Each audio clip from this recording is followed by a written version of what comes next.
What's up, everybody? Welcome back into the Play the Fight Song College Football Show. Welcome in. It is Wednesday. It is Thanksgiving Eve when you are watching this. This is a pre-recorded live show. Little disclaimer there for all the lines that may be different the way you're seeing them right now. This was a show recorded on Monday. You are watching it on Wednesday. So happy early Thanksgiving. Enjoy time with your family tomorrow. We appreciate you being here more than you know. Enjoy a good Black Friday. There's a ton of great college football as rivalry week is upon us. And the gang is all here. Besides one, JT steps in for Reese as he goes on a family trip. We hope he is enjoying his time away. But JT, welcome back to the big time crew. Big time week for you with Rivalry Week. How are we feeling tonight? Feeling pretty good. For those paying attention to just my picks this year, you would have thought that I wouldn't have made another appearance on this show. But with Rivalry Week this week, and after what happened to Reese's beloved Syracuse Orange, I had to step in for him and pick him up while he was down. Yeah, this was an unplanned vacation for Reese. Sure. He saw the first half of the Notre Dame game. He booked it while that was going on, so he had to get away from the screen a little bit. Reese was actually with me on Saturday night to watch Nebraska get blown out by Penn State, Oof. so it was just a rough day if you were in Omaha that day. Did you guys just like throw a pity party for each other? Yeah, we just punched each other in the face until we knocked each other out. Just over and over again. That's how we do. But JP, how we doing? Are awful quiet over there. Big time week, Heroes game, a lot of good college football. How we feeling tonight? Yeah, quieter because I don't want to I turned down the high definition on my camera to see if I can get things to work better, and it zoomed in on me. Craziness, I don't know what to do with that, but yeah, we're just kind of battling the elements again. So if you guys want this show to remain free, you enjoy the heck out of it, I'm going to need you to like the video, subscribe to the channel, and then just every video that comes out, do the same, right? Get us, so we can get into that rev share here, and then I can get in the computer. That's kind of where my head's at. I like that. If YouTube pops up an ad and asks you a question, make sure you answer it. Do all the things that you can do just to make the show better. We can get JP a new camera. We can get him maybe even a ring light to take away the cue ball effect on his head going on. This is the ring light that gives me the cue ball. Look at that. I know we just got to get it one step bigger. It's new computers, but we appreciate you being here. Hit the subscribe button, hit the like button like JP said. I want to remind you that this show is presented by our great partner over at No Rivals, shopnorivals.com. Use the code PTFS at checkout for free shipping on the best hats in collegiate sports. Christmas is coming up. They got some Black Friday deals out there right now. Go check them out, shopnorivals.com. Find your team, find the hat you love. Maybe somebody else likes a different team. You have no idea what to get them. Might as well get him the coolest hat on the market. Check them out, shopnorivals.com. Use code PTFS at checkout for free shipping. Let them know we sent you. Shout out No Rivals. All right, gents, no time to mess around tonight. Let's lay out the structure for the way that the show will go. There's too many good games. We usually focus on 3 or 4 along with our G5 game of the week. This week, that is not an option. We are going to focus on 7 or 8, but it'll be shorter previews. One person will highlight the entire game altogether. Then we will go to the panel for picks, adding on points as you go through your pick, but it won't be as elongated as the majority of our previews have been throughout the season. Starting off tonight will be JP, and we're going to start on, is this Friday now, gents? I should have looked Friday morning. Friday at 11. Friday morning. Moved off of Thanksgiving evening. Arrest somebody for that. Crime. The Egg Bowl. Ole Miss travels to Mississippi State. Gents, this is going to be just a matchup you can't miss. And Ole Miss holds the trophy right now. They're a 7-point favorite, but they got to go on the road in cowbell territory against a Mississippi State team that's put up a fight in a lot of big-time games this year. JP's breaking this one down for it. Do it for us. Yeah, I mean, you look at the situation in Oxford, and it's more so the headlines around Lane Kiffin. I understand that he came out in the press conference and kind of had his little bit to talk about it.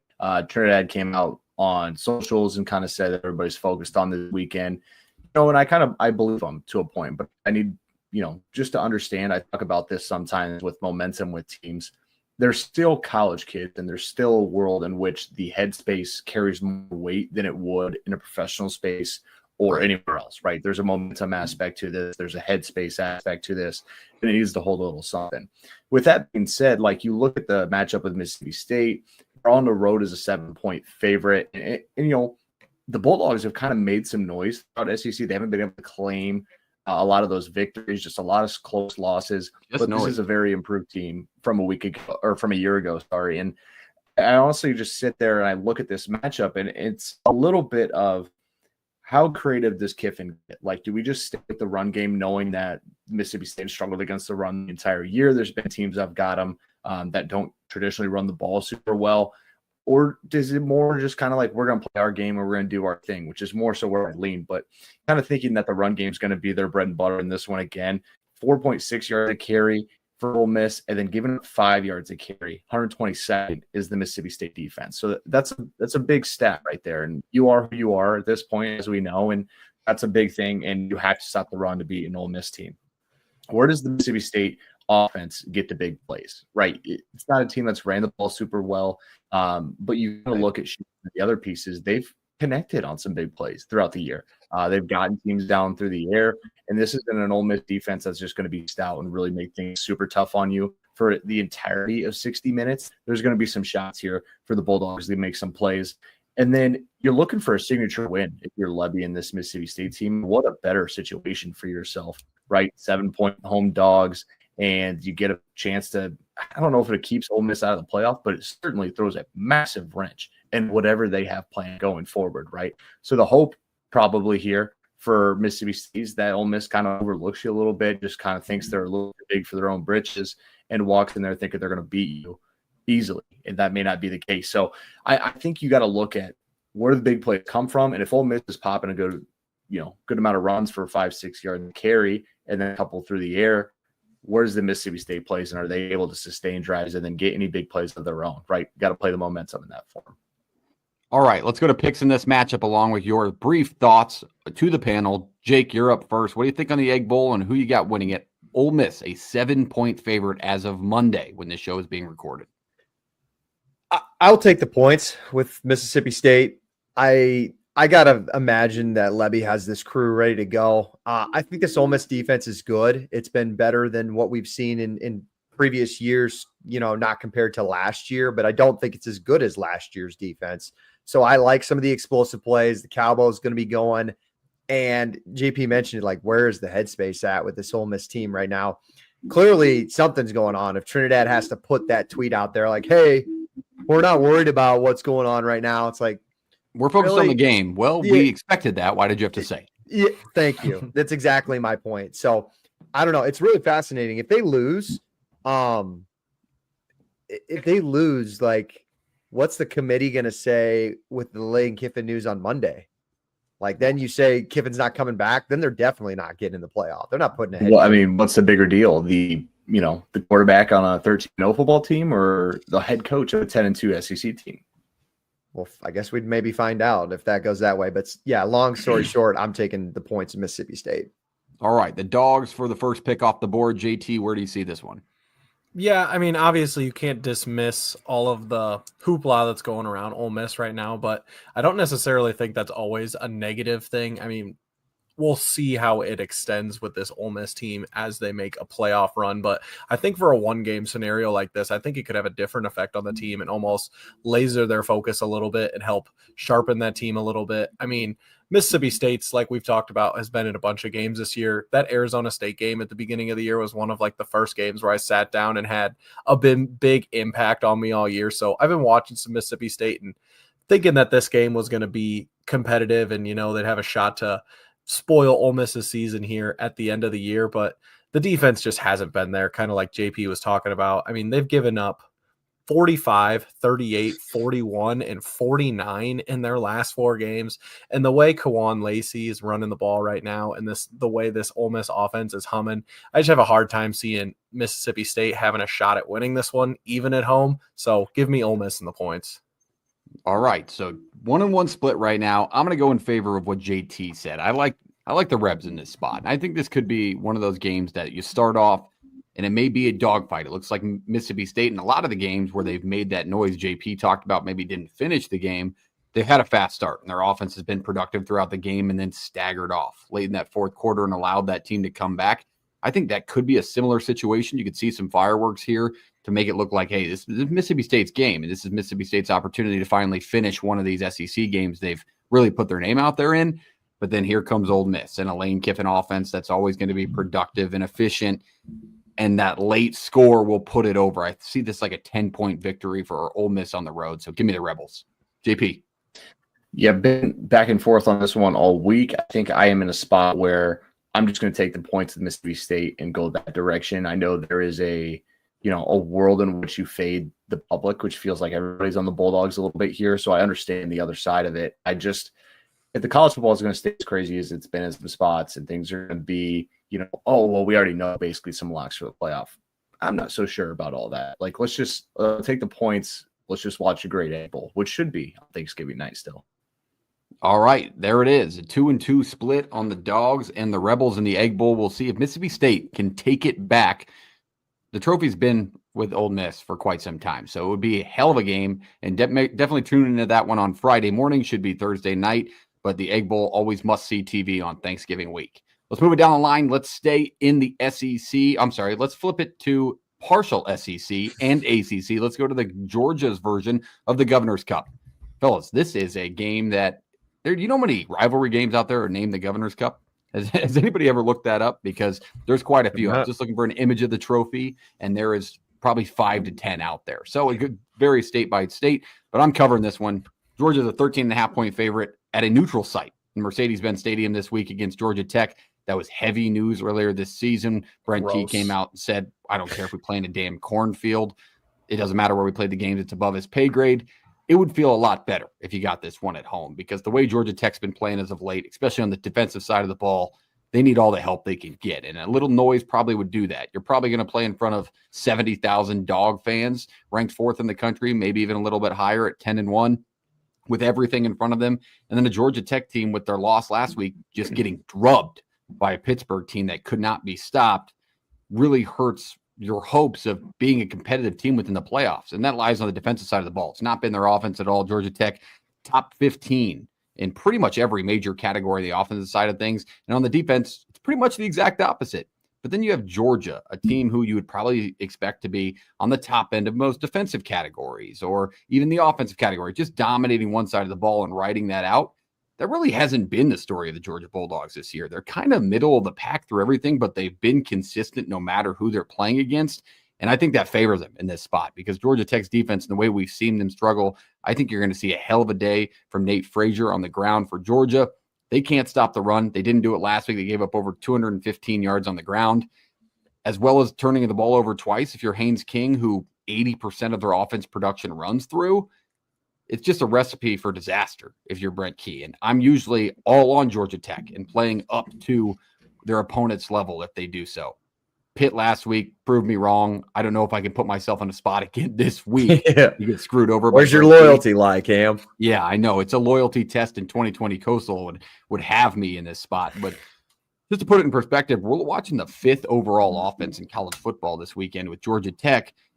But what I always talk about is something's got to give. We're watching the 14th best defense in college football, only giving up under 300 yards a game, while Georgia Tech puts up over 430 yards a game. So something's got to give in that spot. And the way the games have been going, and the way Haynes King especially has been playing over the last couple of weeks with his turnover issues, you got to like the Dogs in this spot. But who knows? Maybe Brent Key will have this group ready to rev up and ready to play this matchup because of the way it broke down last year. It's probably one of the better college football games of the season. We never know what we could get, but I sure would love this one to be on campus in Atlanta. What do we think, guys? Let's go to picks on this one. Let's go to JP first. Your thoughts on the Georgia Tech Governor's Cup. Do you think the Dogs cover, or do you think Tech can make it close? This is the quintessential version of, like, there's a team that looked like absolute crap going to rivalry week. They play a team that looked pretty darn good with a lot in front of them. Where Georgia Tech was in this last year. Now you find yourself in a spot where you're, I think, reeling more than anybody in the country in some aspects. And I just like Georgia here. I think 13.5 is a larger number in this situation. You plug them into a place that's home away from home, and it's just not going to be a hostile thing. And I think people kind of highlighted this early enough in the year. We're like, hey, Georgia, you just got to get by Georgia Tech at the end of the year. I think it's been in the building long enough for it to not be a scare. So I'll take Georgia. Yeah, I guess I'll give my pick because I kind of gave it away with my breakdown, but I like Georgia too here to cover the number. I just think the way Haynes King has been playing and the way Brent Key utilizes him within that offense, both his legs and his arm. I mean, he is the leading rusher and passer on the team, obviously, as the quarterback, but the leading rusher, but the talent Georgia Tech usually has in the backfield is kind of a shock to anybody if you learn that right now. I think Georgia gets after him. I think they rough him up a couple of times early in the game, force him to throw the ball, kind of like they did to Texas just a couple of weeks ago. Arch Manning threw the ball 42 times. You do that to Georgia Tech, you really get them out of what they want to do. So I think Georgia does that successfully this weekend and takes care of the Yellow Jackets. JT. Yeah, I mean, you couldn't pick two teams that look more different over the course of November than these two teams coming into this one. Georgia's really starting to hit their stride, and Georgia Tech's lone win in the month of November was a 2-point win at Boston College. I mean, I know just like you guys said, I mean, Georgia's been hearing it for the entire season ever since that game, that double overtime, triple overtime, whatever it was, game 8 last overtime. year. Whatever it was. It was a long night.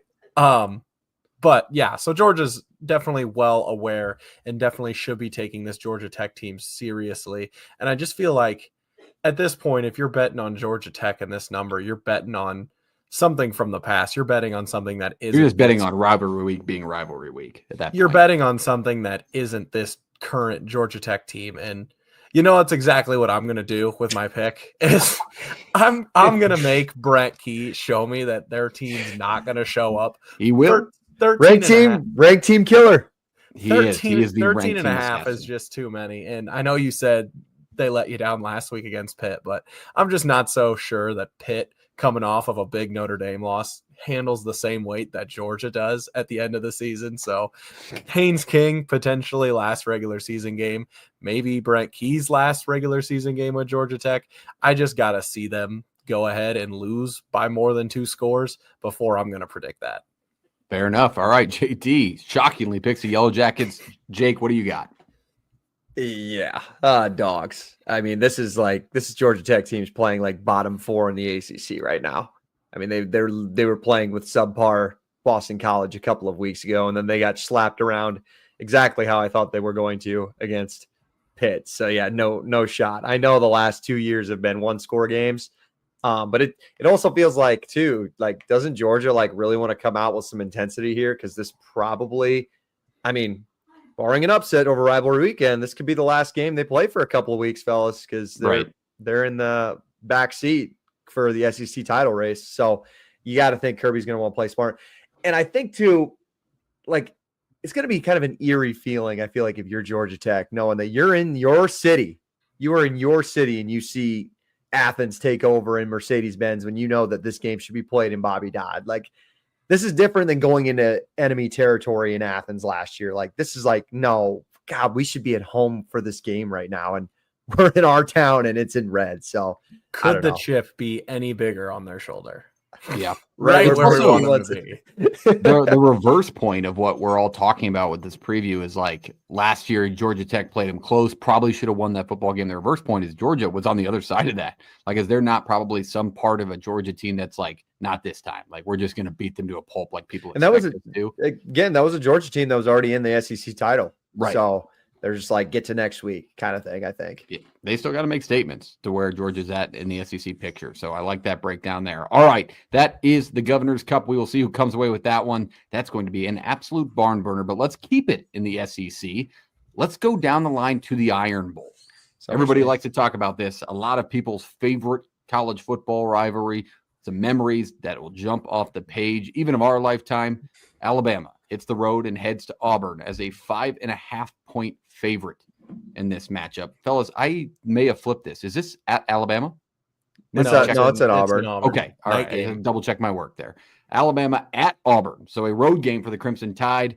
5.5-point favorites. And you may say, why the hell is it only 5.5? Well, this is one of those games you look back at the history. It really, truly is always close to whether these teams play. So 5.5 sounds pretty good if you've watched the Iron Bowl before. Let's break this one down for the top. I believe JT is doing it for us. Yeah, spread currently sitting at 5.5. You can look at some sports books. It's even up to 6.5 now, which, I mean, even if you think that's low, it opened at 3.5, which, like you guys said, I mean, everyone likes to talk about the Iron Bowl. Not only is it one of the best rivalries in college football, it's one of the best rivalries in sports, period, in my opinion. And especially whenever it's got stakes on it, which after the Alabama loss to Oklahoma a couple weeks ago, this game became very serious for Bama, who's playing for their playoff lives, and then Auburn, who's sitting at 5-6, playing for a bowl game appearance, trying to save their season a little bit, especially after that Hugh Freeze firing a couple weeks ago. And just like you said, Parks, this is a game that even though Bama's kind of held in a way higher regard than Auburn is, obviously for good reason, the record when this game's played in Auburn is just 6-6, and that's dating back to 2000. So sitting at a coin toss there, especially when this game's going to be a 6:00 kick, like anything can happen in this one. I know looking at last week, you've got a new starting quarterback for Auburn and Deuce Knight, who's true freshman, I believe. That was his first start last week. And I don't know if you could draw up a better start. I mean, granted, it was against Mercer, who's in their own right a top 5 FCS team, but he went out there and was 15 of 20 for 240 passing yards and then 2 touchdowns. And then even the bigger stat, he had 9 carries for 160 yards and 4 touchdowns. I mean, I know Bama's not really known for stopping running quarterbacks, but if that's kind of how he's going to play, that's going to be a problem for anybody. Very interesting to me to kind of see how that's going to translate with a jumping competition, with the spotlight on them. Big home game at night. I think that's a really big key to the game is kind of how is Bama going to handle that and if Auburn's going to be able to translate that offense, because that's been the biggest thing with Auburn. I mean, they've had one of the top defenses of the country that's held them in a lot of games this year. That's kind of why they're sitting at the record that they are right now, sitting around 500, but they just haven't been able to capitalize and take advantage of the opportunities that their defense has put them in. When I think about that, one of the first games I think about is that Georgia game. You look at how Bama's fared against teams with running quarterbacks too. They've given up over 50 yards to a quarterback on the ground 4 times, and 3 of those were in SEC play. The first one being Castellanos for Florida State, the beginning of the year. But when you kind of look at the keys to this game, then outside of just that, I think it's got to be the turnovers. Bama's sitting at 10-2 right now, but both of the games that they've had their losses were big games with turnovers. Look back at that Oklahoma game a couple weeks ago. Bama doubled up Oklahoma in yards and had 9 more minutes in time of possession, but had 3 turnovers to 0. Auburn, top 12 in the country in takeaways this year, and turnover margin, that could be a big swing factor. But Bama, in their own right, outside of those 2 games that they've given away, have also been really good in the turnover battle. So very much something to pay attention to, especially in a night game in this rivalry. It's going to be a really heightened stakes where it's very easy to see a lot of mistakes coming from that. If Auburn's going to go ahead and win this one, they have to win the turnover battle. And some guys that I'm kind of looking at for them to take over would be Cam Coleman or Singleton. Can one of them have a breakout game? Bama hasn't given up 100 receiving yards to a player since the Florida State game. So if they can rely on some of their best players to have a big day in the biggest moment, there's definitely a path for Auburn to win in this one. I feel like Cam Coleman's been quiet a few times when really Auburn needed him to come through, but he's also had his big time games. I mean, that was a player last year that should have had as much hype around him as Jeremiah Smith. But let's go to picks in this game. Alabama, a 5.5-point favorite live right now on Monday night. Who knows what it is Wednesday when you're watching this. Mm-hmm. What do you feel on the line at 5.5? JP, what's your thoughts on this matchup? Yeah, you touched on the turnovers, and I think that's a piece here that you just can't quantify that much. But I think I can count on Auburn not being gashed consistently in the run game. I could count on them, in a world where you have to slow down Ty Simpson, a really good pass offense. But Alabama's shown they can win games without running the ball super well. Obviously, with the pieces they have on the outside, that's kind of been their, what they lean on. You head into a place where it's a little bit haunted at times, and Deuce Knight is kind of this revitalization, maybe. I'm not saying he's going to be like this massive hit, but when you're going in a 2-game, 3-game streak where he's going to start another game, maybe there's just still a little bump in the locker room and a little more confidence in the offense to home here. So at 5.5, I'll play with Alabama. I don't think you can count on the turnovers. And if you're not going to get the turnovers, I'm not 100% positive that, Auburn's going to be able to stay in this one. Like, there might be a situation where they double up in yardage against a good Auburn defense like they did against Oklahoma and not turn it over, and those scores or shows on the scoreboard this time around. Confidence level, minimal, but doing it. It's fair. I mean, any Iron Bowl pick, I feel like anybody could just say confidence level should be minimal with the way this game's gone in the past, as JT mentioned. But JT also mentioned the forcing the turnovers is a must in this situation. So Jordan Hare, as much as everybody knows, and including myself, has to be ready to go. Like, they've got to create an environment here because Alabama's going to want to throw the football. Not often do we see a 5-6 team within the SEC have a top 15 nationally ranked defense against the rush. That's Auburn. They're giving up under 100 yards a game on the ground.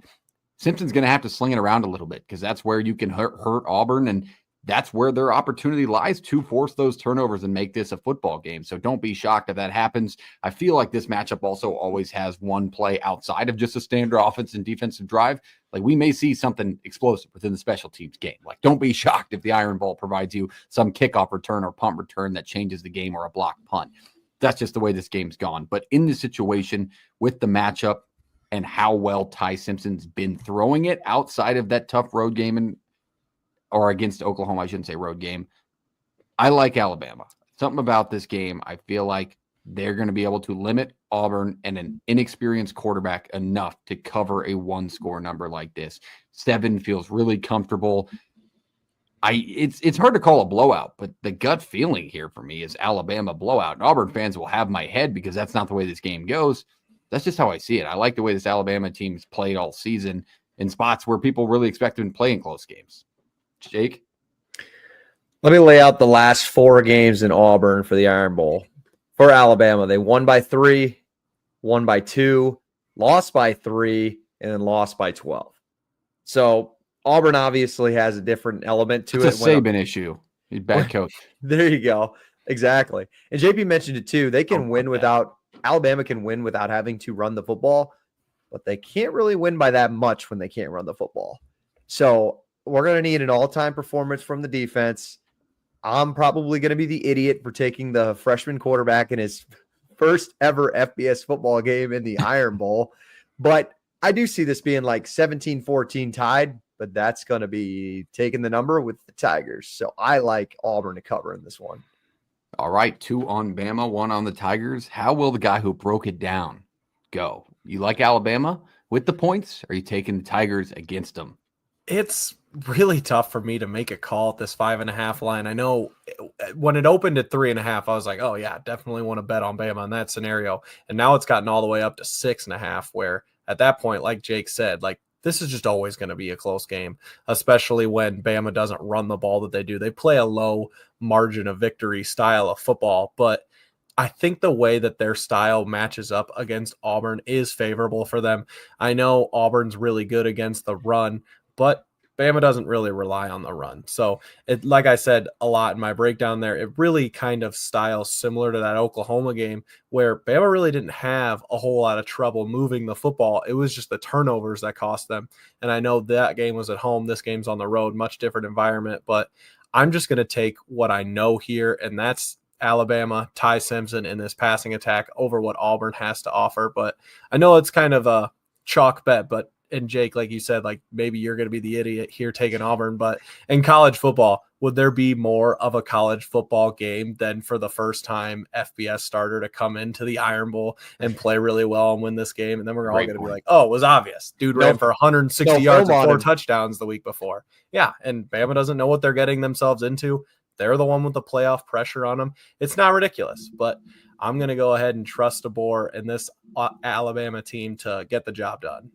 Watch that black hoodie, Caitlin, because we got 3 of us on the Crimson Tide to win the Iron Bowl this year and cover the number.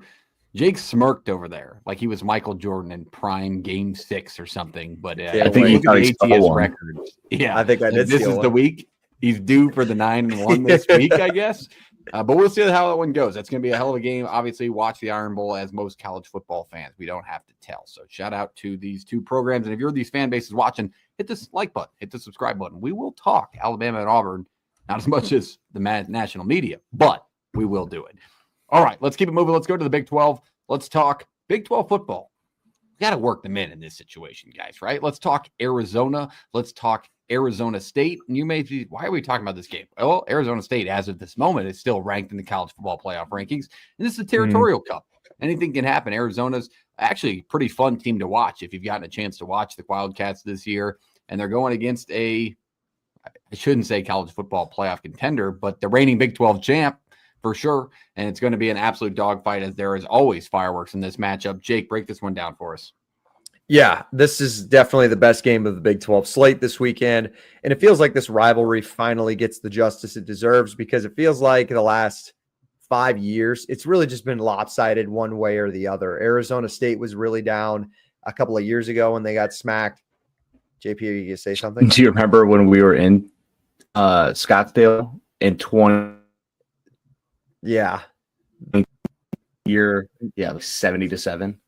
Yeah, that was, yeah. So it's been like Arizona State's gotten slapped a couple of times. Arizona's had their fair share of ass beatings, but now it feels like both of these two teams are kind of peaking at the right time, playing good football, even without their starting quarterback for Arizona State. This one should be absolutely great, and the line suggests itself. Both teams are coming off convincing wins. I know Colorado's clearly one of the bottom teams in the Big 12, but Arizona State got themselves into some trouble early and were able to dig themselves out of it. I thought that was really pleasing to see some of their playmakers make plays when it really mattered. And Arizona might be like this year's Kansas of the Big 12 last year. Like, they're clearly not in the Big 12 title race, but they're playing like a top 4 team in this league right now. And they're playing really, really good football. Arizona State's defense, however, just hasn't gotten enough credit this year. They've given up 25 points, over 25 points just one time this year. That was Jeff Sims' first start on the road. That was against a Utah offense. It's one of the best in college football. And they just had their way with it. They're second in the Big 12 in sacks. They've been really good. Like, watching it up close and personal when they came to Ames, like, again, the offense wasn't pretty that day, but the defense just gives them a chance. CJ Fight and the defensive line is real. It's really, really good. And it's going to have to play maybe its best game of the season to give themselves a rivalry win here. But the Ishmael Mahdi versus Raleek Brown matchup in the backfield on both sides, it's going to be fun to watch. Mahdi doesn't have a ton of yards this year, but he's averaging 7 yards a carry. He's your huge explosive play back. And Raleek Brown's just been one of the best overall backs in college football this year. He's been super steady. He can catch out of the backfield. He's really good. He's going to have to help Jeff Sims out. I know we've said this one before, though, but can Jeff Sims protect the football? That's, I think, the biggest key to this game. Arizona leads the Big 12 in picks this year with 16. They really force you into some bad throws, and Jeff Sims is capable if he doesn't, play really perfect on Saturday. And also on the other side, though, Noah Fafita struggles under pressure. I just mentioned this defensive line for Arizona State's really good. So which defense is going to create havoc and turnovers out of the opposing quarterback? Jordan Tyson being back is huge. I think it says a lot about the guy who's going to be a first-round draft pick, one of the best receivers off the board next year. Really, you got in this modern day of college football, you don't have a ton to play for anymore, just maybe a bowl game. But you're playing for a rivalry game. You're playing for your last time in Tempe in front of this crowd. I'm really excited for him to be back. This rivalry game needs it. It's going to be awesome. And for those at home, I'm going to count this for both my games and covering tonight. Arizona State's won 7 of the last 10. But like I said, been really lopsided one way or the other. So I think that this one, it's going to go under the radar. It's Friday night. I'm glad it's the Friday night standalone game, because I think this one's going to be a lot of fun to watch. I can get us into picks right away, though. I'll just start us off. Give me if you want to call it, give me the underdog. I like Arizona State at home in this spot. I think Arizona State's been underestimated the last 4 weeks since Jeff Sims been taken over and Sam Levitt's been out for the year. And I know Arizona's playing good football right now, but I've seen also Arizona struggle against really good defenses. So I like Arizona State.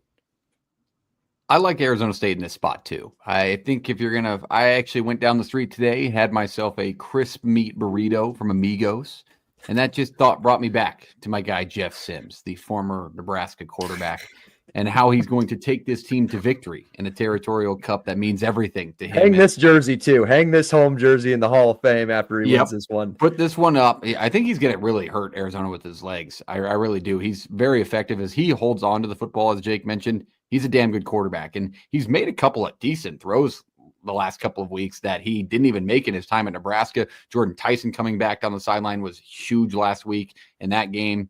I'd like to see Arizona State come out in this game and really have some fireworks on the offensive side of the ball, and that defense is underrated. So I like the Forks at home, and I believe, throwing back to some more memories of this rivalry, fellas, didn't wasn't the last time they played at Arizona State, or maybe this was 2 times ago. Remember, was Arizona was like ripping up the grass before the game, and they had to repaint, and that's when they won 70-7. Was that the same year? I just remember watching that one in the basement, just them destroying the midfield logo before the game. God, rivalry week is great. JP, where do you see it? Yeah, I'm kind of wanting to highlight just the backs again. I think there's a real shot here that the run game for either team is what needs to be going. Obviously, when Sims is your quarterback, that's kind of where you hang your hat. This is how well you run the football. I think the Arizona team is different, and I think they may be getting a little overlooked in some spots around the country as well. Like it's a different, very unique style of defense, confuses quarterbacks to try to create havoc and get a lot of different places and can disguise coverages and get after the quarterback from different spots on the field. And I look at them offensively. If Fafita also prone and Sims both prone to crazy things, making bad decisions, maybe this is one where the run game helps him out enough where he can do anything downfield. So I'm going to take Arizona. I like Arizona here. I've been, on the Cats the last couple of weeks and it worked. So I'll take the Cats. I just realized I picked the same as Jake. But all right, JT, close it out for us. Good week to be behind me. Rivalry week's my specialty. Yeah, I mean, this Arizona team has surprised a lot of people this year, sitting at 8-3 with a chance to win 9 games right now. I'm not really sure how many people you would have been able to find in the preseason who would have predicted that. But looking at some of their last 4 games here, they really haven't been challenged by a quality defense like this Arizona State team yet, going up against Colorado, Kansas, Cincinnati, and Baylor. Some decent teams in there, but not really great defenses, or not any defenses that are on the same level of this Arizona State team. And I mean, as much crap that we've given Jeff Sims on the Iowa State perspective that we had a couple of weeks ago, this Arizona State team's got a pretty decent pass defense in their own right. But luckily for Arizona State, they don't really need to rely on the pass. It's relying on the run that really is their bread and butter. And I don't know if you guys watched Raleek Brown on Saturday, but I have a hard time betting against the team that has that guy and is playing at home this weekend and has the better defense. So give me Arizona State in a tight one this weekend, but I'll take their defense and their run game to pull it out. All right. Go ahead, Justin in the tailgate spot last week before we went in. He goes, "Is Arizona really 7 points better than Baylor?" And I texted him Saturday night to go, "Actually, I think they're like 27 points better." It might be. It damn well might be. Then bringing back Aranda is a crime. Almost as bad as Florida State bringing back Norvell. God, I wish we had time to talk coaching news tonight, but we will get to that come bowl season. We'll have time to talk all the news that has dropped throughout the season, but too many games tonight. But that is going to be a good one. 3 on the Sun Devils, 1 on Arizona in the Territorial Cup this season. Make sure to tune on that one. That is a Friday game. Let's stay on Friday. Let's talk Texas A&M and Texas in the Lone Star Showdown. Fellas, this matchup, one you must watch. As Texas A&M, 11-0, only undefeated team in the SEC against Texas, a team that was expected to be a college football lock, is in, dare I say, the dumb people's conversation to still get in the college football playoff. But they're ranked 17th at the moment right now against the third-ranked team in the country at home. So it's going to be a hell of a matchup, but A&M's a 2.5 point favorite for good reason. A&M coming off a 48-0 win over Samford last week. And then Texas coming off a real shootout against an Arkansas team that we've pretty much seen put up points on anybody this year. So I wouldn't look too far into what Texas's defense did, but still take it into account because Texas A&M's offensive weapons this week are really the main star of the show. The Joker, as he should be called, Marcel Reed, the most unpredictable quarterback that's also electric in college football. He can be the greatest thing in the world, and he can really slow this Texas A&M team down off of what they want to do, and that's really what happened 2 weeks ago against South Carolina, where they had to have the largest comeback in SEC history to win that football game against a 3-win football team. Marcel Reed has to play within himself, use his legs, tuck the ball away. Don't force things downfield because Texas is going to want to put pressure on you and can. This Texas defense, as much as struggles as they've had, has been good pretty much all year long. They had their issues against Georgia, but they also were consistently on the field pretty much the whole game. Georgia controlled that thing through the clock, and that's really what was, in my mind, the difference in the game. But I think if you're Texas, the recipe here is you've got to find a way to run the football. Now, the issue is Texas A&M hasn't really allowed teams to do that well all year long unless they're given a ton of opportunities. So you got to control the clock. You got to find a way to get the run game going, because when Arch Manning throws the ball more than 25 times, this Texas team has really found themselves in a bad spot. 27 for 42 through the air against that Georgia team where they lost by 25 points. A couple of turnovers in that as well. He's been better than what we saw throwing the football, but still not enough to live up to the expectations of what this Texas offense was going to be able to do this year. Texas A&M's defense, we want to talk about groups that have not gotten their flowers. Marcel Reed's been in the Heisman talks. Obviously, they had all the highlights going around college football, good or bad, with the way he plays. But this Texas A&M defense has been consistently damn good all year long. And Mike Elko has been going under the radar, has done one of the better jobs in college football across the landscape. I think in this spot, as a favorite on the road, but then the matchup predictors in favor of Texas, like this could be a pick 'em and may damn well be by the time the game comes around. I mean, it is only Monday. But there's something about this game that like screams this could be the Marcel Reed. I'm going to stamp what I've done all season long into the grand landscape of college football, not be under Fernando Mendoza, who plays a nobody this week. Like this is a massive opportunity for his brand, his campaign, and this Texas A&M team with momentum going into the SEC title, because they've got everything in front of them and pretty much feel like a playoff lock at this point. So I kind of like A&M off the rip, but I want to hear everybody else's thoughts. I think they've got to be productive on the offense side of the ball and not turn it over. But that just feels like basic information from the way their season's gone. Is they've got a lot of power. It's just when they shoot themselves in the foot, that's the only time they really find themselves in trouble. JP? Yeah, you wonder if it's just Arch Manning's ability to throw the football on his team. Like, where does Texas really sit, right? And then A&M on the other side, like they've scored points on good defenses, on bad defenses. You're going to play a really good front here. Good news is you have a really, really good, one of the nation's best offensive lines in front of you, and some really good pieces on the outside that can match up with a good Texas secondary. It's like one of those things where you're like, oh, well, like a lot of this would tell you there's not a lot here for Texas to kind of push and get into their advantage. But then you're like, okay, well, what about the world of Texas A&M? Like, are they really going to go 12-0 here? Or are we going to go back into the historical side of everything? Are you really going to be a road favorite at Texas? There's things here that kind of go back and forth. It's like the brain of like what you've seen throughout history and then what this year looks like. And that's the tough part for me. It just, something's going to happen here, right? It's either Arch. Something will happen. Yeah, you know what I mean?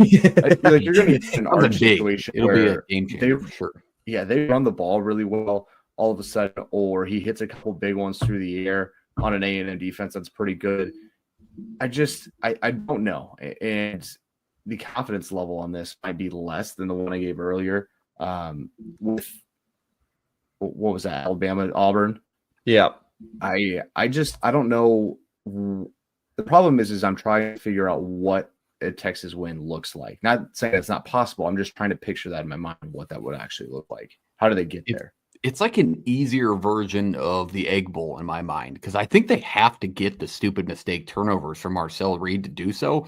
And if you look at the matchup, like Texas A&M throws the ball really well and Texas doesn't defend it, but that also plays into Marcel Reed turning the ball over. Like, this is why I'm so foggy on the pick in this game. But I think you're damn right, JP. Jake? Yeah, the wounded animal. I'm sorry, did you get a pick? Did you get a pick, JP? He couldn't talk himself into anything. I know, it's tough. It's a foggy picture. You got to give us I lean a spot. I got to go first right now. Yeah, you're not waiting for everybody else to give your picks and then you do that thing. You're not doing this guy that. went full. Okay, I'll go. This is what he does with his picks when he's texting. I know. I'll go A&M. I do have the under in this one. I think 50. Any points in the 50s is too much for this situation. I don't see this being a shootout, and if it is a shootout, I don't see how Texas wins it. So if Texas is going to stay close in this one, I think it's got to be below the number. I'll take A&M. All right, one off the board on the Aggies. Jake, where do you see it? Yeah, I think the only way Texas wins is like the desperation factor of it, right? Because A&M's pretty much guaranteed in the playoff. They're guaranteed in the SEC title, I think, even if they lose, right? They're in no matter. It really, either way, it doesn't matter. And then if they lose, I think somehow Georgia Bama could be in, but whatever. Okay. Well, and I think Texas still is playing for a playoff spot at this point. But that's like the only Really? thing. I mean, they are. You whether you deny it or not. Like I don't want them in, and for that reason, I'm picking A&M. Like there's no question in my mind, I'm picking A&M.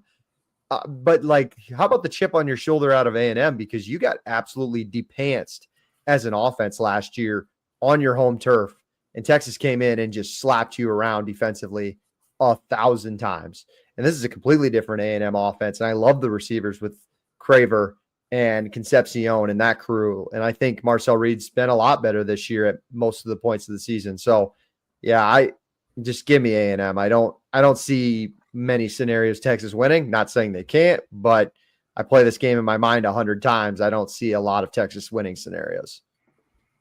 JT. Both of these offenses has kind of taken the spotlight a lot, especially in these last couple of weeks with these two teams. But I think this game's really going to come down to the defense, kind of like what Parks was saying earlier. And for me, Texas A&M just has a clear edge in the defense of these two teams. Texas started the year really strong, but in the last 4 games, they've given up 38, 31, 35, and 37.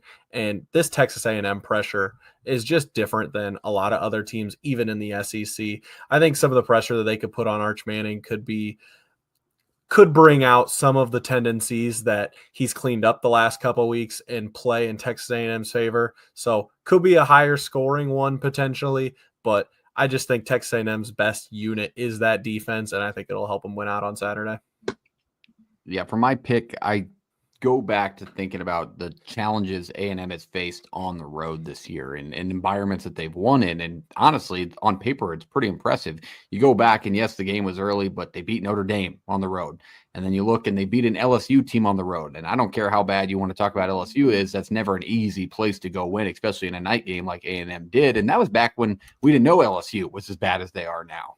And then they go and beat Missouri on the road the week after. So it's a battle-tested team. I don't think DKR Memorial is anything compared to some of those environments I just named. Oh, And you can clip me as much as you want on that. So I think Marcel Reed goes out, balls, a little bit of a coming out party, and Texas A&M forces a couple turnovers out of Arch Manning's arm. So give me the Aggies to cover the number. that's sweet.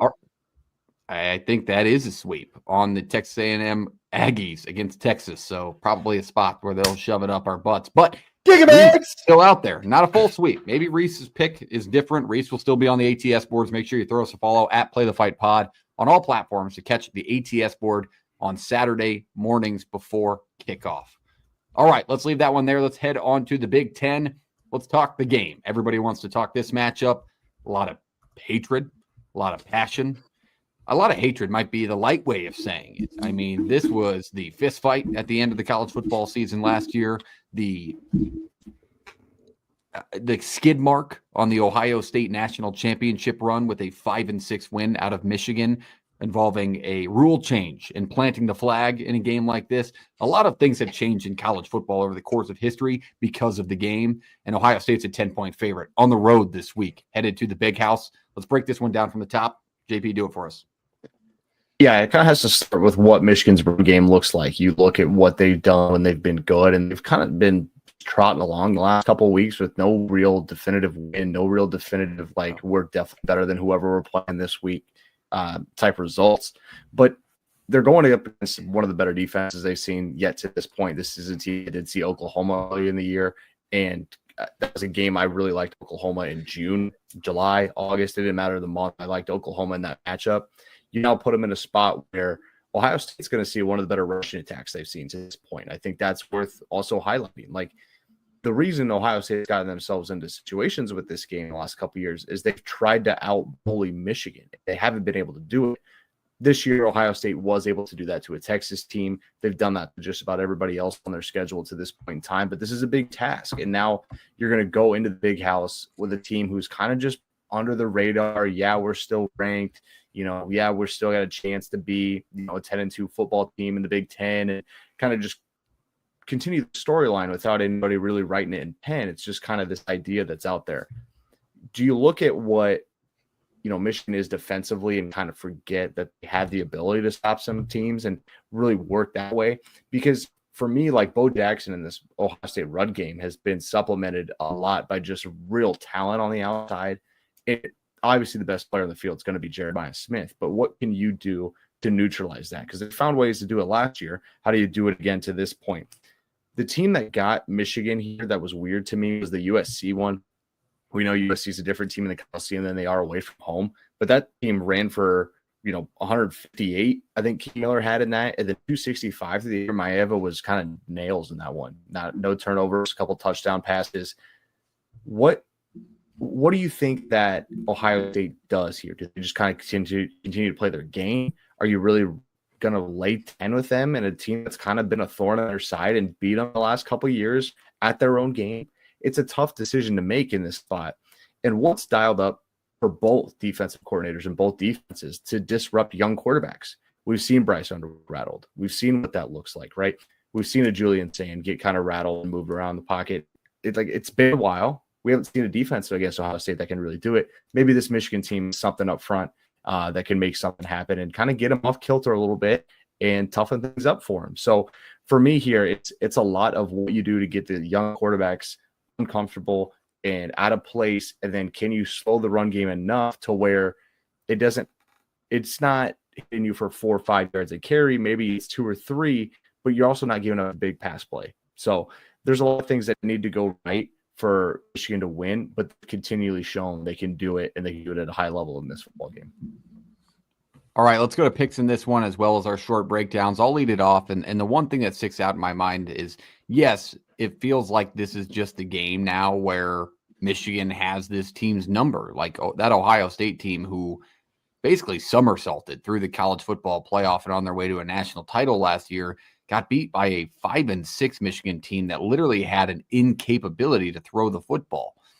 Now, that felt like as big as an upset as it was in this moment, but 10 feels like a lot in this spot. Like, this is a ranked Michigan team with a $5 million young quarterback who's as talented as they come.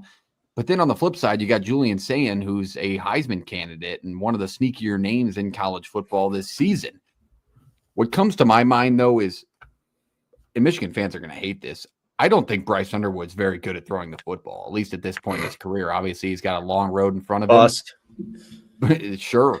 But I think he doesn't throw the football well. And I think that a Matt Patricia defense who has really stifled every offense they've run into this season, it's going to get messy. And I think they get after Underwood and they're going to force him to throw it. And he doesn't throw it very consistently.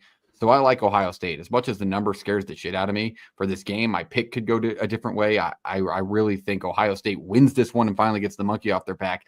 But does 10 feel like a million in this game? I don't know. What do you think, Jake, before I give my pick? He's waiting for my pick again. This is no, I'm not giving. You don't even have to give it. I just want to hear your thoughts, and then I'll give my pick. Okay. Jesus. No, I'll give my pick because it's settled. I think there's a quiet confidence with this Ohio State team. Like, they've just been quietly beating the tar off everybody, and like they're subtly playing like the clear front runner for the best team in college football right now. And this will be the ultimate test to see if that's true. But I love the Matt Patricia defense, and I freaking love Julian Sand, dude. And hey, I was glad to jump on that bandwagon before the season started because I think he's as efficient as they come. And I think his patience and efficiency and not relying on huge plays out of all their playmakers is really going to pay dividends against this Michigan defense that Wink Martindale's had a lot of success against Ohio State for. And I think Sand's ready for it. I like the 10. Now, whether they win by 10 and I push, fine. But I think Ohio State actually walks into this one and wins. Easy is not a good word, but maybe in the fourth quarter, it's not as close as we think it is. It's almost like what year was that? Was that the 2021 Michigan team that really ran away with it? Like that 42 to 25, like that similar situation where one big play at the end is the difference maker. This team's in the Big Ten title game now. Like, it's like, what do you got left? Just go out there and play the game. I'll ride with Ohio State as well. I think the thing that sticks out to me is I'm trying to think of the situations that Ohio State's been in. And it's like, did I feel more comfortable picking Ohio State with Kyle McCord, or do I feel more comfortable with what I've seen from Julian Sand all year? And this just in, Ohio State quarterback, very good, and has very good receivers to throw to. So give me Ohio State. I think they can do enough defensively to really limit this Michigan offense and make Bryce Underwood throw the football. So Ohio State for me. JT. Yeah, I mean, just like you said, Parks, it is a lot of points, especially in a rivalry game of this magnitude where He's pissed.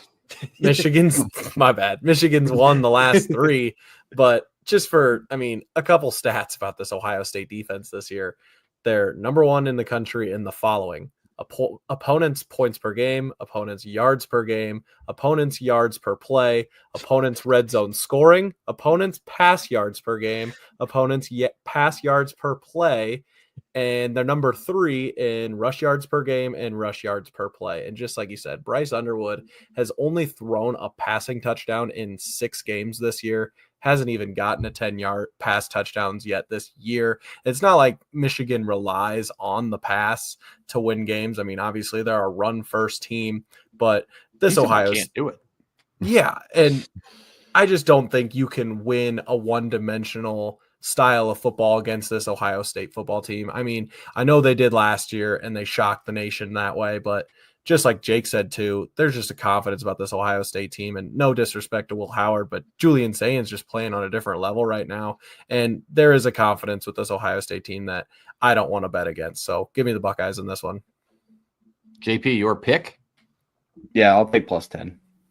We knew it. We knew it. He was going to let everybody pick. He's going to let everybody go. No, that's not fair. I did the breakdown. Everybody else gave their picks. I gave my pick right away. That's fine. That's not what do you think the the difference maker is, JP? And you think they lose the game and just cover the number, or do you think Michigan wins the thing? I wrote that down 30 minutes I get that, but do you think they win, or do you think they just cover it? No, but they definitely could win. I just don't discount a double-digit dog in a rivalry game this big, right? It's a similar reason that I took Mississippi State. I think this one is maybe like there's a tougher path to see. But yeah, I understand that he struggled throwing the football. I understand how good the defense is, but it doesn't mean it's not everything, right? Games played on paper in this situation. So I just kind of have a hunch this stays tight, this stays close. Ohio State, I mean, go look at what they did at Washington. Like, I'm not saying that they're going to come out and just take the air out of the ball and just be like, we'll just let the defense work and we'll slowly work through everything. But that's what they've done the last couple of years against Michigan. Like, until Ryan Day shows me that they're going to take a different approach to this one, I'll take the points. That's fair enough. I think if you look at it too, another thing we're forgetting, and I should have mentioned because anytime we talked to Ohio State this year, I've said this, they do start things slow, like methodically against a lot of football teams. They did it against Northwestern even, or even when they played, Maryland early in the year, they really started methodically slow. And I feel like if that's a team you do that against in Michigan, then you can really put yourself in a bad spot because that's really where they want you. So I don't mind that pick, JP. I could see this one either way. I think the line just stinks. I think 7-10 here was just stinky. It needed to be under 7 to make me feel comfortable. But all right, that's the game. That's going to be an absolute dogfight once again. So tune into that one. I believe it's, again, 11 o'clock on Saturday morning. So tune in that one. It's big noon kickoff, I assume. Joel Kladd, Gus Johnson on the call. That should be a lot of fun. Let's move it down the line. Let's go. Let's stay in the Big Ten. Had to double check myself. Pac-12 doesn't exist anymore. Let's head to Seattle. Let's talk Oregon at Washington. Boys, why is this game on the breakdown? Well, Washington's a damn good team. You may have written them off a couple of weeks ago when they lost to an awful Wisconsin team, but they've got some talent, some young talent, and Oregon's headed into a tough place to play. This one is unpurposefully named the Fight in the Forest. I know some people call it that, some people don't. I think it should be stamped. They need to make a trophy for that. Fight for the Forest this weekend. Let's break this one down from the top. Jake, you're doing it for us? Yeah, Big Ten Jake. Of course I got yes. you. Washington's really found a second life after losing to Wisconsin a few weeks ago. They've just been banged up this year. It's been different. But when they're on the West Coast, this is a really good football team. Basically, outside of Ohio State, this offense is absolutely feasted on any team who's came out to the West Coast and played them. And now goes the same up in the Northwest with rivalry Oregon coming to town. This one's going to be really fascinating. Oregon's defense really hasn't given up a ton to really just anybody recently. I think the Oregon offensive line is something to monitor. I don't know how severe the injuries are. A lot of guys went down. A lot of guys stepped up and played really well, but it is something to keep in mind because this is a freaking what is his name? Ryan Walters defense that I think can get after you in Washington. USC threw a few punches though at Oregon that I thought Oregon did a really job of responding with at home in Autzen Stadium in late November. Right. But now it's on the lake. Can they do it on the road? That's to be seen. They did it at Iowa, but that's this Iowa game. That Iowa game is going to be a completely different look than what this game is going to be on Saturday. We'll see what the weather looks like, but I still see this one being a little higher scoring in a different way that they're going to have to win the game. For Washington to be successful, when Demond Williams and the running backs get going, that two-man running game, it's a really, really dangerous offense. Honestly, it's one of the best in the Big Ten. And Coleman has been in and out of the lineup. He hasn't been really putting up any stats recently. He did give it a go last week. I don't know what that's going to look like this week. But plug and play Jordan Washington, Adam Muhammad. These are two guys who have really stepped up for the Washington run game in the last 2 weeks. And it makes it a lot easier for a running back when your quarterback has the ability to do some RPO stuff and just really puts a ton of pressure on the defense. So I think that's why Washington's run game has been really well. Last thing I would say is Oregon's seen plenty of talented quarterbacks this year, but Demond Williams is going to be a different look. They've seen Fernando Mendoza. They've seen Gronowski. They've seen Jaden Maeva. Like all three of those guys I just listed do one thing really well, but Williams is the best dual threat guy. Like he can do both running and throwing the football better than any of those three I just named. So I'm really interested to see what that Oregon defense and how they handle that look. I think that could put a ton of pressure on them and make this game really nerve-wracking and really exciting. The last 10 matchups, I bet if I had to ask you guys how the last 10 matchups gone, what would you guess? I would guess probably 6-4 in favor of Washington, 7-3. Actually, it's 5-5. It's split right down the middle. And that was with a couple of Washington wins in that national title run. So this game has really been back and forth. Jedd Fisch took his lumps last year. Now he's getting his footing. He's got Oregon coming up to play on the lake. I'm really excited for this one. I think this is one of the more underrated games of the weekend that we're not getting enough spotlight because, you know, an Oregon loss doesn't guarantee they're still in the playoffs. So this one's going to be fascinating.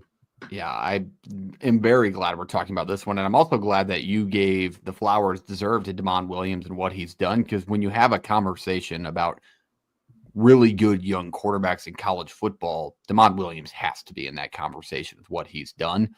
And honestly, it's with weapons that don't jump off the page. Like they've got a couple of quality targets, but if they get him some wide receiver help, this program, there are some high ceilings to what this team could be under Jedd Fisch and what he's done already. And this is a good spot for Demond Williams to really have a national coming out party because Oregon does have things in front of them, but that can get taken away from them. And Seattle is a tough place to play. Lord knows what the weather's going to be doing for this matchup. It's always somewhat crazy up there this time of year. And it's a spot where this Oregon program and Dan Lanning being a part of it have had things taken away from them in the recent past. We'll see if Washington can make things interesting. I think they do. I think they cover the number here. I like the Huskies to keep it a 3-point game at maximum. I like Demond Williams at home. I think Husky Nation gets behind him and they make this thing really challenging on Oregon. JP. Yeah, does Oregon take the Ohio State blueprint here and just lean on the run game as they've done in a couple of games here? They did that when they came into Iowa City and won that football game. Obviously needed a big play late. They got, but then they get USC. They're kind of like, I feel like I can do anything on this defense, and they did. This Washington defense isn't like an elite level, but it's you know, the middle to upper middle of the pack in the Big Ten. They're not bad against the run. The worry is the bodies in the middle and an Oregon front that's been really good. But if they are still banged up, I assume they'll get a couple pieces back. You could not stay healthy in that one for whatever reason. It was really a tough scene, similar to what Iowa dealt with going to USC. I assume you'll get most of those pieces back. And that's kind of one thing where if you can just lean on the run game, and maybe that's what they do. They run it 35, 40 times and just supplement the pass after that. That's a possibility they go into that. Also, like there's a real like elephant in the room in Kenyon Sadiq and like how you guard him because not many teams have figured out how to do so. Flip side, right? Can you sustain drives and make bigger plays and run the ball decent against, this Oregon defense. I think that this is a more unique running style with Washington, with the ability to put, Williams out wide and kind of get him out of the pocket, and then different run game schemes. Just something they haven't seen to this point. So it's built up. There's a lot of hype around them. I swung and missed with USC last week, thinking they'd stay within that one. Just a couple plays didn't go the way. Special teams. Maybe there's a situation here where Washington is just the home dog that's, being a little pesky, similar to a couple years ago. I'm not saying this is the same team that played for a national title, but those teams weren't picked to beat Oregon either one of those times around, and got them both times. So one of them being in Washington. All right, let's go to JT. JT, what do you got on this game? This is a really tough one for me to pick, just for all the reasons that you guys lined up. I mean, we all know how good Damon Williams in this Washington passing attack is, and statistically, Oregon is one of the top passing defenses in the country. But when they've played the two best passing attacks they've seen this year in Indiana and USC, they've been had through the air. And if it wasn't for a couple of timely picks last weekend, I think USC could have ended up coming inside that number, like JP was saying. But Oregon really has started to hit their groove here with the running of the football. They've just been so much to handle. I know the Iowa game ended up being really close, but they have an identity right now, and it's really tough for me to bet against Dan Lanning and this Oregon team in this late in the year, where if they lose, like you guys said, they could be out of the playoff picture. And when you look at Washington's 3 losses this year, they all came against some of the best rushing attacks they've seen this year. I mean, you look at the Wisconsin game, their like highest passer was their punter or something like that, and they still lost the game. So if I just think of it in the stance of Oregon and how well their offense is running the ball right now, I just see there's just more outcomes for them to have success in this situation, even on the road in Husky Stadium. So give me the Ducks in this one. Jake. Huskies. I'll take the Huskies. I'm on a lot of Jake tonight. I may have just built. It's gonna be a good week for you. All right, yeah, I like the confidence. I like to feel good. Maybe Thanksgiving is what you need to turn it around. But that is the fight for the Forest this weekend. Oregon is a touchdown favorite. We'll see if Washington can cover the number in that one. Should be a great one in the Big Ten. All right, that wraps up the Rivalry Week previews. Nice try. If you've been a part of this show before, you know damn well we're going to cover the G5. And we have our G5 game of the week, which is Western Kentucky headed on the road to Jack State, who we just talked about a couple of weeks ago. And we know we have AWL, so shout out Fried AKC if you're in the live chat tonight, which is Wednesday. We're not here, so we're not going to be mentioning you, but we're still thinking about you. And we got Jack State on our G5 game of the week as an underdog. Once again, this time to the tops of Western Kentucky and that high-flying offense. Let's break this game down from the top. Why don't you start for us, Jake? Yeah, this one's going to be fun. Is this going to be like last year? Are we going to see this game? Is this going to be a rematch no matter what in a week, or is there another opportunity? No. So what happens? Does anybody know? I think it's a guarantee. Actually, it might be, because unless Kennesaw wins, okay. If Kennesaw loses and Western win, I think it's a rematch this time on the Hill. But if I don't know. Correct. You're right. If Liberty beats Kennesaw State, Jack State is in. I believe that is the scenario. Even if they lose? Yes. Mm-hmm. Okay. Gotcha. All right. Well, this one's going to be fun either way. This is a contrast in styles. This is the run-heavy Jack State offense against the high-flying passing attack of Western Kentucky. And in Western Kentucky, there's been a different look offense since Rodney Tisdale has taken over. Like, he adds a different extension to this offense with his legs and with his ability to scramble than Maverick McIver did halfway through the year. Both these teams average 29 points per game. I think it's going to be a ton of fun. Jax is just going to have to create havoc, and it's going to have to come by the way of turnovers this week. They have a total of 19 turnovers forced this year, while Western's only forced four total fumbles, which makes you think like that Cam Cook and running offense is not really going to probably give the ball up more than once, if at all, running the football, because Western Kentucky doesn't really create a ton of turnovers. But Jax knows how to force picks, and I'm really excited to see that. Jack State also held Delaware to just 34 rush yards and 4 interceptions to Kennesaw. So, like, I think this Jack State defense matches up with a pass-heavy offense really well. But also, I think the ability for Tisdale to scramble the football also makes this a lot easier than what Delaware presented a couple of weeks ago. But also, Odom and Kennesaw can run it a little bit. So maybe Jack State's kind of built for this and ready for this as well. But either way, going to be really fun. This one punches your ticket into the Conference USA title no matter what. This is easily the best G5 game of the week. It definitely is. And we want to give a special shout out to follower of the show, offensive coordinator Clint Trickett. Gave him his flower a couple weeks ago in his G5 game of the week preview. But really, this Jack State offense hasn't gotten the flowers they deserve and what they've done against the top teams within this conference. And on the flip side, Western Kentucky and what they've done is they've had some missing pieces on the defensive side, and they've really fallen in the rushing game. Western Kentucky defense giving up 171 yards a game on the ground. That puts them damn near 100th in college football out of 136 teams. And then on the flip side, what does Jack State do, and what do they want to do, and what do they do extremely well? Run the football. They're putting up 260 yards on the ground a game, puts them top 5 in college football, ranked 3rd. They have one of the best underrated running backs with the coolest story in the nation in Cam Cook. I think they hand him the ball. They dominate the time of possession, keep Western Kentucky's offense off the field. And that right there is basically the matchup picture for me.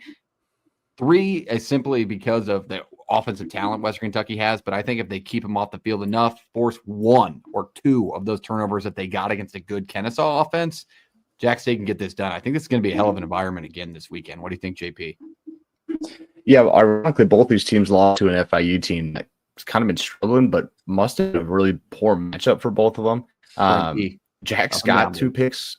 Yeah, got 2 picks last week, still ends up losing the game, gave up 10 fourth quarter points and didn't get any. Was up 21-17 going into that, and I think lost 27-21.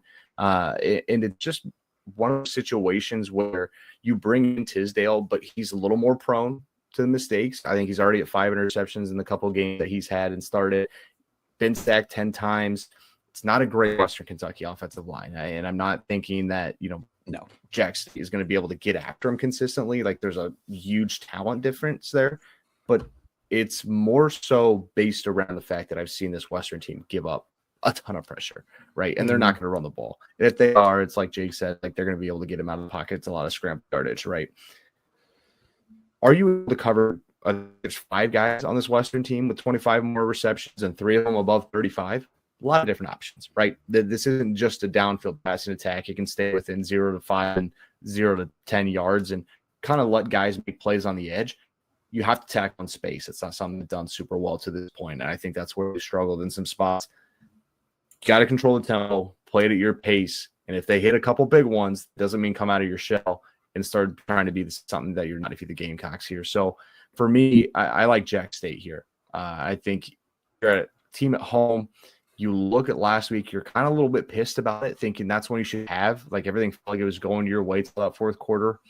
And now you're bringing in a team in Western that's still the king of the Conference USA world for the last couple of years.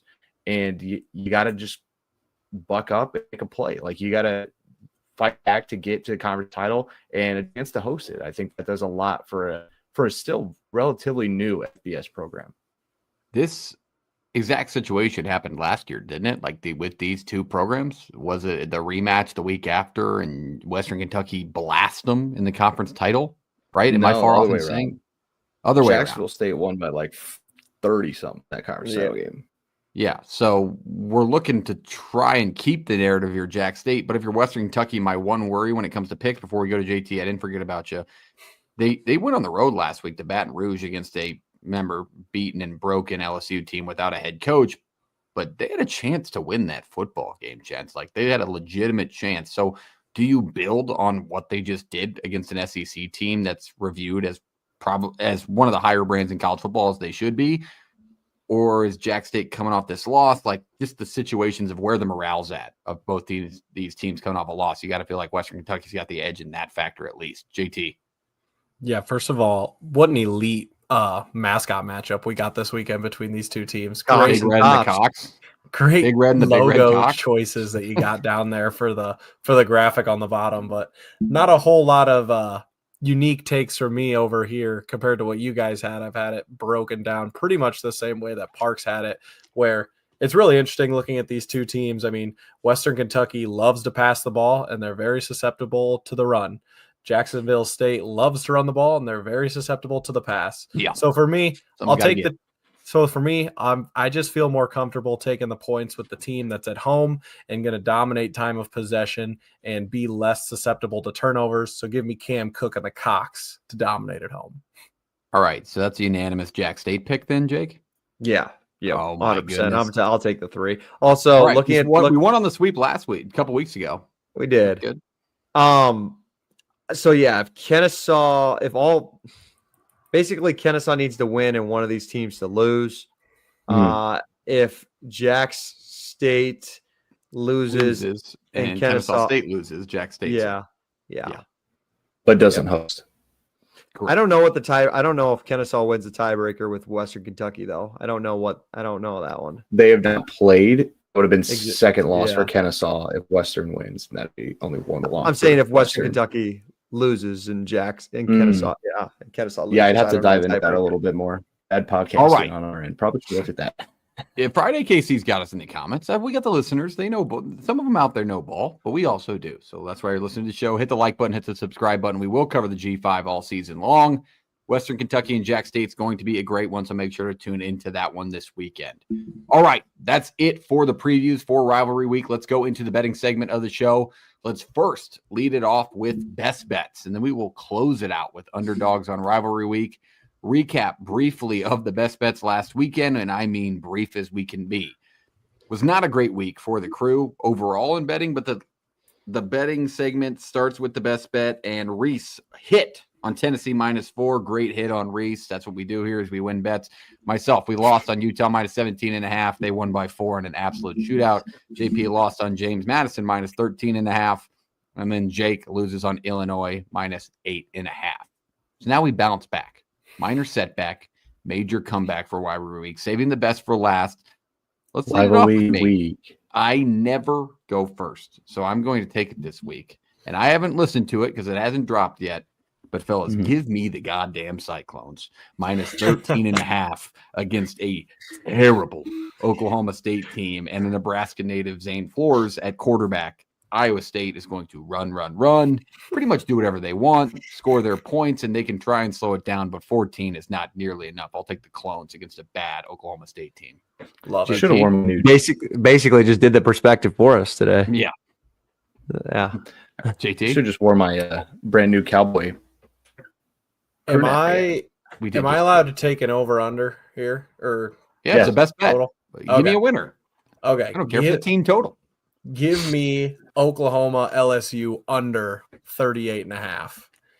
I mean, you look at the way, I know it's a low total, but the way this LSU offense has been playing the last couple of weeks, I just think The whole season. That LSU team hasn't scored the whole season. they've totally checked out. I mean, you got 9 points against Bama, 23 against Arkansas, which is a fine showing, but against that Arkansas defense, I mean, that should be a penalty in its own. And only 13 last weekend against Western Kentucky. This Oklahoma defense, I think, is just going to absolutely swallow LSU, and they know they know themselves at this point. Oklahoma's not going to try to do anything fancy. They're playing at home. They're playing for their playoff lives. They're going to take care of the ball, and they're just going to win this game on defense. So, I mean, there's a couple scenarios where you could see Oklahoma winning this game 24-10, and I mean, you still got like 4.5 points to spare there. I like the under in that game. Jake? Yeah, both teams are coming off what was kind of upset alertish, just ass beatings, and it was never in doubt. But some part of me really, really likes Knoxville in this rivalry, just on fire against a lot of people are out on Diego Pavia. He's not really America's darling anymore. I think he's rubbed some people the wrong way. I don't know if they ever were in. I think more hate for the kid than I ever do like good stuff. Because he's not a kid, he's a man. Been in college for 6 years. Yeah, that's true. He's been in college for like 11. I think he's 25. He could be doing the show. Tennessee needs a big win on their resume. It doesn't get them into the playoff, but they need a big win on their resume. And I know Vanderbilt's kind of still fighting for that playoff berth, but I hope I get a lot of more Diego Pavia mom highlights, because if we're doing that at that point, it's a blowout. and there's nothing else to pay attention to. So I hope to see a lot of Diego Pavia's mom on TV on Saturday. So give me the balls. Standing 2.5 minus 2.5. Standing right next to Theo Vaughn. Yeah. JP, your best bet. Sorry, I'm writing down notes here, so we have that all donezo. I already told you that I was on A&M in Texas under the 51.5. I'm not going to use that as my best bet just based on me already talking about it earlier in the show. What I will do is tell you that the FBS does continue to have a horseshit rule based on your removal from FCS to the FBS. And there's a Give me the team Bears. playing at home with a team traveling a long ways that did not have the year we thought they were going to have in some spots. Blue Hens in the 5.5 against UTEP. Yeah.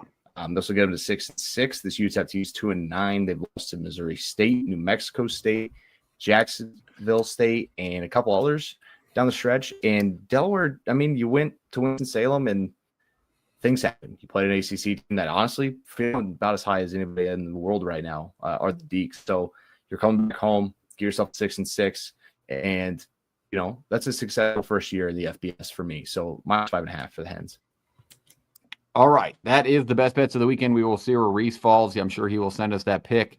Let's move it on to the Dog's Dog to close tonight's show. The underdog of the week has to be 3.5 points or more, or 3 points or more, I should say.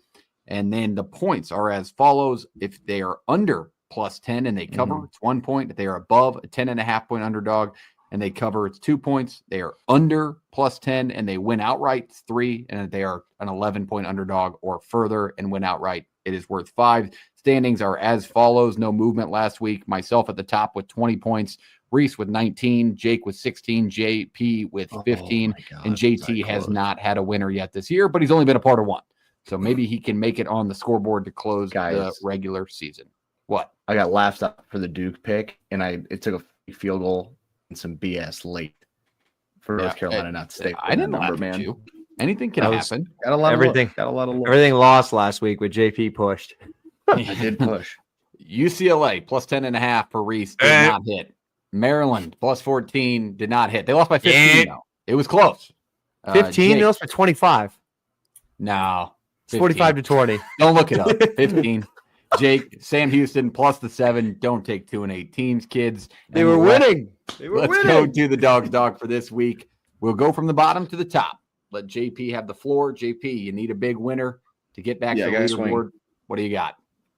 Yeah, there's no really any reason for me to take anything lower than that 10 number. It's 10, right? Out 10 and up, and an outright is 5. JP, don't take my. It says 10.5, but I mean, 10 is 10, right? Don't take. Well, that's what I just want to make sure I'm clarifying on everything. So it is. You wrote the rules. I'm pretty sure you typed them. It says 10.5. I know.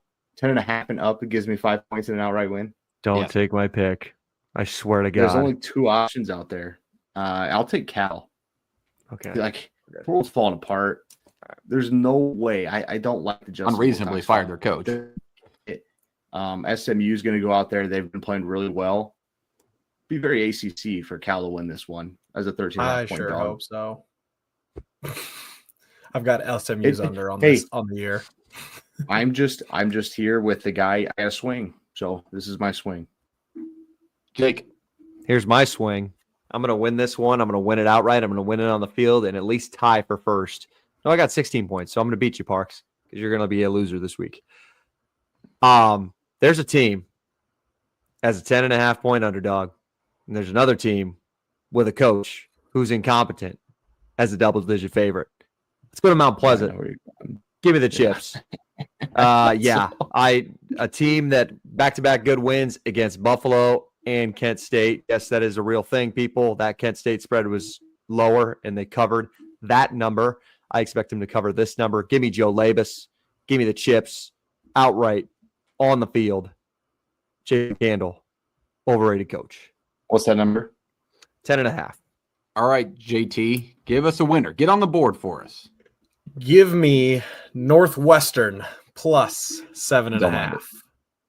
Like the hook of the touchdown there. I mean, Northwestern playing some pretty solid ball as of late. I mean, playing surprisingly well in the Big Ten as a whole. And Illinois, I mean, they got a couple wins there in November because they played Rutgers and Maryland at home, but pretty much ever since that USC win back in September, really haven't played a very impressive game yet. So you're giving me over a touchdown in a rivalry game.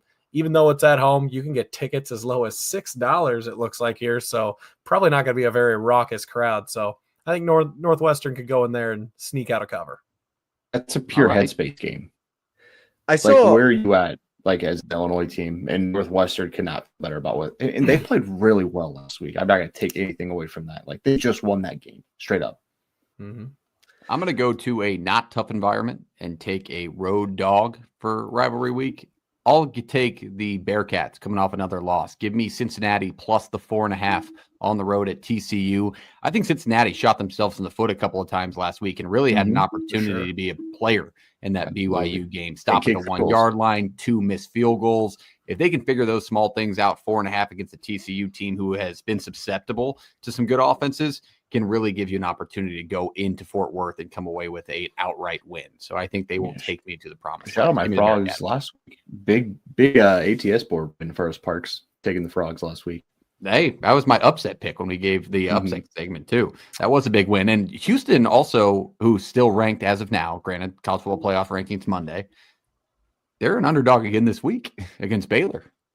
They're an underdog. Are they? They're 2.5 point dog right now. Oh boy, we're running Baylor. that one on the counter. We are running that one to the counter. Houston. Yeah. I feel like that's the Vegas pick. Like, you're like, really? Like, Houston is going to get them. But then Vegas. There's another one out there, man. There's another one out there. I'm like, oh, that's so obvious. I'm like, remember when Vegas knows everything? And I don't. I'll have to find the line. But it was. Speaking of ticket prices, is this relatively cheap? I thought this was. You could get a pair of tickets for the game for $325. And I've never been to the Big House, but I feel like it's kind of like Notre Dame Stadium. I feel like any seat in that house is not a bad, no pun intended. It's not a bad ticket. $325 is like, it's expensive. It's probably like a half not, seat where you're gonna be standing the whole time because it's an old stadium. But it's not an arm and a leg for a top 25 matchup. You know, No. I don't. Oh, that was crazy. Texas A&M's $500. I'm sure a rivalry week, right? Like, some of these games, especially with the way the season's panned out, it's the biggest game of the season for these teams. And now they just get to go across 45 minutes and either watch their team play and pay a shitload of money or stay home. And it's a big game. Like that Texas A&M game, $500. Is that what you said? Yeah, I'm not paying $500. I thought it would have been higher. Really? To be honest with you. I'm not a lot of oil money down there. I guess We're that's talking A&M. different too, because when was the last time Texas A&M played in Texas? Fair. Long time ago. Yeah, sure. All right, that's it. That's the Week 14 preview, the rivalry week preview. Fellas, week to week, Play the Fight Song show was here. No matter what was going on in the world, you had us in college football to talk about. So make sure you hit the like button, hit the subscribe button. Shop our great partner over at No Rivals, shopnorivals.com. Use the code PTFS at checkout for free shipping on your order. Make sure you follow us on all platforms at Play the Fight Pod. Tune into the Iowa State fan perspective and the combined Nebraska and Iowa fan perspective coming out. It'll be out by the time you listen to this. It's Wednesday. Have a happy Thanksgiving. Enjoy time with your family. Find some great Black Friday deals. Sit on the couch and watch some college football. We love you. We'll see you next time. Jake, take it away. Win one for the Gipper. Let's play it.